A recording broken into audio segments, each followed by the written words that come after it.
estábamos viendo el tráiler de Tan Frágil como un segundo, película uruguaya producida por Dodeca, dirigida por Santiago Ventura y actuada, entre otras personas, por Berenice Percival, a quien ya le damos la bienvenida a ambos. ¿Cómo están? ¿Todo bien? Esta película se estrenó en el marco del Festival de Cine de Montevideo hace unas semanas y aún está en cartel. Bueno, es un tema bien complicado el que abarca esta película, tiene que ver con la explotación sexual de menores. Y bueno, empiecen a contar sobre todo vos, Santiago, un poco cómo surge esta idea. Bien, esta película es la finalización de una trilogía que comienza en el 2008 con un cortometraje, Ya pasó todo, sobre embarazo adolescente. Continúa con una segunda película, un mediometraje, en el 2010, Hasta que salga el sol, sobre abuso sexual infantil. Y bueno, y finaliza con este largometraje sobre explotación sexual.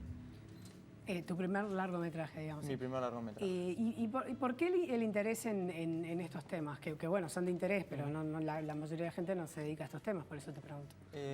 Bueno, va un poco de la mano del trabajo que hacemos en Dodeca, de un cine de alguna manera que también trabaje este tipo de temáticas, un cine que cuestione en un montón de cosas.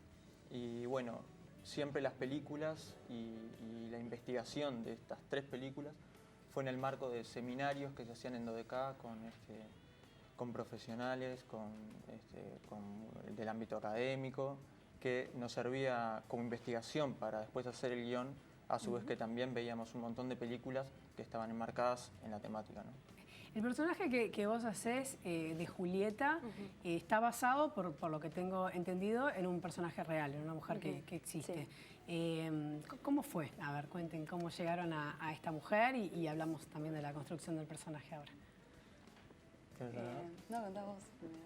Bueno, sí, la película tiene un montón de cosas inspiradas en hechos reales. Si bien no es una persona en particular, tomamos un montón de anécdotas de víctimas de trata reales y de casos. Por ejemplo, en la película aparece ficcionado el caso de la casita del parque.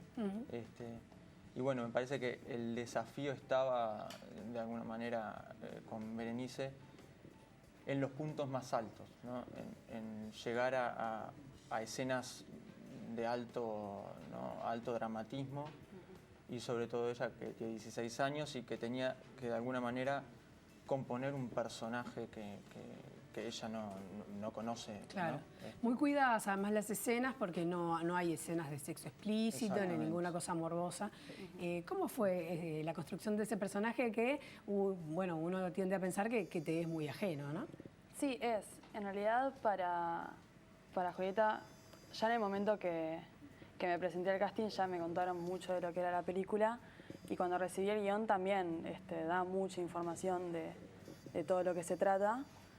Y a pesar de que iban pasando los rodajes y que toda esa historia que yo ya conocía iba cobrando vida, me empecé a nutrir mucho de toda esa información para poder interpretar a Julieta.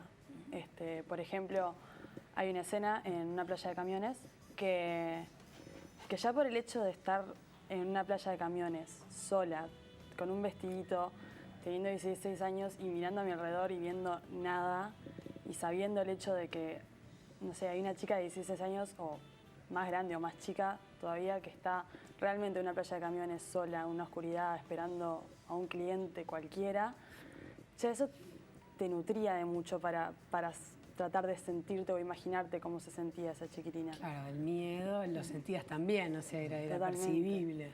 Todas las escenas que ya se tenían una carga de violencia también que era fuerte, ya al verla ya te ayudaba muchísimo a interpretar a Julieta, a meterte en su piel, porque era imposible ser ajena, no reaccionar a esa realidad.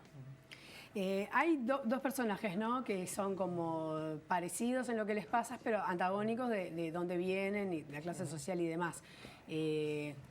¿Cómo fue, digamos, la selección de eso, ¿no?, de que haya 2 protagonistas, una de clase media, de Montevideo, de colegio privado, después el personaje de Julieta, del interior? Bueno, eso fue una decisión desde el punto de partida del guión, bueno, qué queríamos transmitir con la historia, y es en función de lo que queremos transmitir que surgen estas 2 historias paralelas.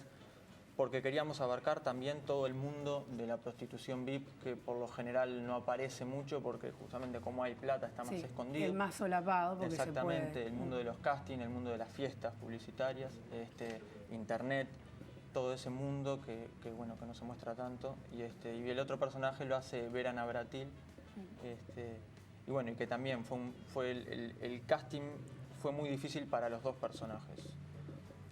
¿Por qué? Porque los dos personajes tenían desafíos actorales. De primera yo sabía que estos personajes tenían que llorar, tenían que conseguir actrices que llegaran a esas emociones, a su vez que me dieran la edad, ¿no?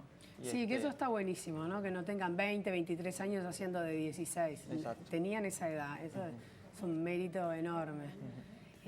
Del rodaje, ¿qué nos pueden contar? Bueno, vos ya me transmitiste un poco cómo fue todo ese proceso. Además, ¿tuvieron asesoramiento? Sí, ¿no? Yo sé que que fue declarado de interés por CONAPES, también por la UNESCO. Sí, bueno, el rodaje particularmente, como fue toda una experiencia, trabajamos con 55 actores en roles bastante protagónicos de alguna manera, aparte de trabajar con 100, 150 extras. Y por ejemplo, el mundo del prostíbulo, que fueron 3, 4 días de rodaje, fue la verdad que muy impresionante, porque fue como que pasaste a vivir dentro de esa ficción también. Sí. Y sí, había escenas, como tú decías, si bien el guión trata de que las escenas más fuertes funcionen o fuera de cuadro o de alguna manera potenciando la imaginación del espectador, sí teníamos que tener, por ejemplo, que Berenice tuviera UPA de Delphi Gagliati, que Delphi Gagliati tuviera acercamiento o ese tipo de cosas, que para el equipo técnico era una tensión permanente, que a su vez comprometía mucho más al equipo, ¿no? Por otro lado, las escenas más fuertes de Berenice, por ejemplo, las tuvo con Ramiro Perdomo, que es docente de ella en la Escuela de Cine de Actuación, entonces eso también facilitaba un montón las cosas. Y bueno, fue como que nos metimos en un mundo, ¿no? Dentro de la ficción que estábamos filmando, como que formábamos parte de ese ambiente, como que olíamos el prostíbulo realmente. Un reparto además importante, ¿no? Grandes actores. Eso ha estado muy bueno, un poco lo que decía Santiago para vos, ¿no? Porque uno se nutre del personaje en sí, como decís vos, en un proceso interno y de investigación, pero también está trabajando con gente que bueno, que sabe lo que hace. Sí, totalmente. Eso ayudaba muchísimo, porque en el ámbito de los técnicos y también en el ámbito de los actores había mucho respeto. Entonces, como decía Santi, yo tenía que estar a UPA de, por ejemplo, Delphi Gagliati, o tenía que tener escenas con Ramiro, o tenía que estar en ropa interior en la película, pero había también un profesionalismo que te ayudaba a sentirte cómoda. Por ejemplo, en el primer día de rodaje, que rodamos Casita del Parque, yo estaba muy nerviosa, porque era mi primera experiencia, mi primer día de rodaje, y actuaba con Fernando Dianesi. Sí. Y él me ayudó muchísimo a sentirme muy cómoda con la escena, porque también es una escena donde hay mucha cercanía, donde estoy a UPA, etc. Y él me decía, vos tranquila que lo controlamos entre los dos bien, y la verdad que me ayudó muchísimo que hubiera alguien que sabía tanto también para sentirme cómoda.